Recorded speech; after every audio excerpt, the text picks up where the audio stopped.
Okay, you guys, so what I was saying is that if you look over his head, you can see what looks like a little red stream of something. And that would be the representation of the blood of Jesus. So you should know that even as a little child, that you are protected by Jesus and that Jesus' protection, that Jesus' presence is around you. Now, a lot of you may argue that because I know that not everybody had a childhood, probably as joyful as this little kid, but it doesn't mean that Jesus was not there. And, a lot of people's argument would be, well, if God is so good and God is so great, why does he allow bad things to happen to little kids? And, why was their childhood bad? Why did they have to have the type of parents that they had? And so forth and so on. And I'll get to that momentarily. Okay, so, and then in the second stage of his life, I'm trying to keep my hand out of it, but this represents him as a teenager. And as you can see, he's at the soda shop with his little girlfriend and his friends in the background, drawn in the background. But if you look to his left, you will see an image standing there, a presence. And it is the same one that was standing around him when he was a little child, a little kid. And that image is Jesus. And you can see the same protection by the blood of Jesus over his head. So just because he grew into a teenager doesn't mean that the protection from Jesus was lifted off of his life. And then in the third scene of his life, right here, I have him pictured as an adult.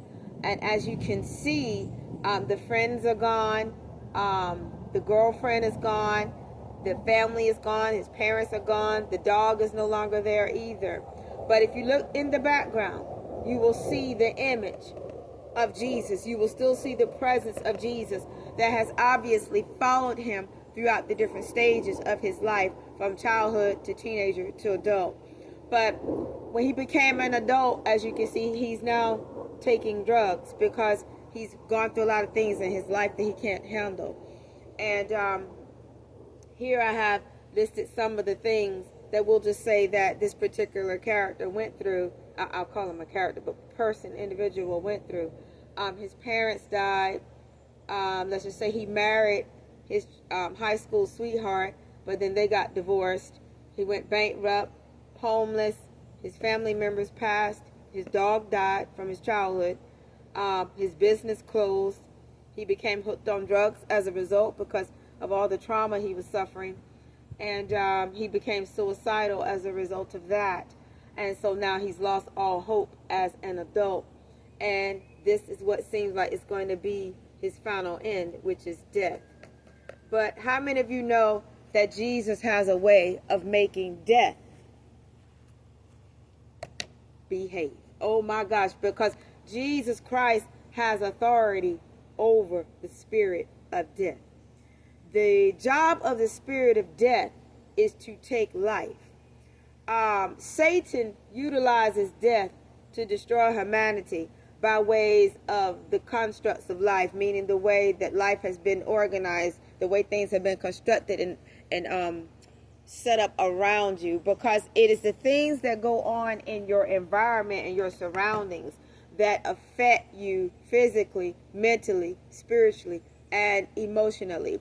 And those can serve as weapons formed to destroy you, especially, for those of you that perhaps came into this world thinking that it actually had something to offer you, only to get with Jesus and realize that the world really has nothing to offer you. Jesus said that his kingdom is not of this world, because see, this world will make you many promises but rarely ever deliver. And even if it did deliver, well, then there's a thief out there that comes to steal, kill, and destroy.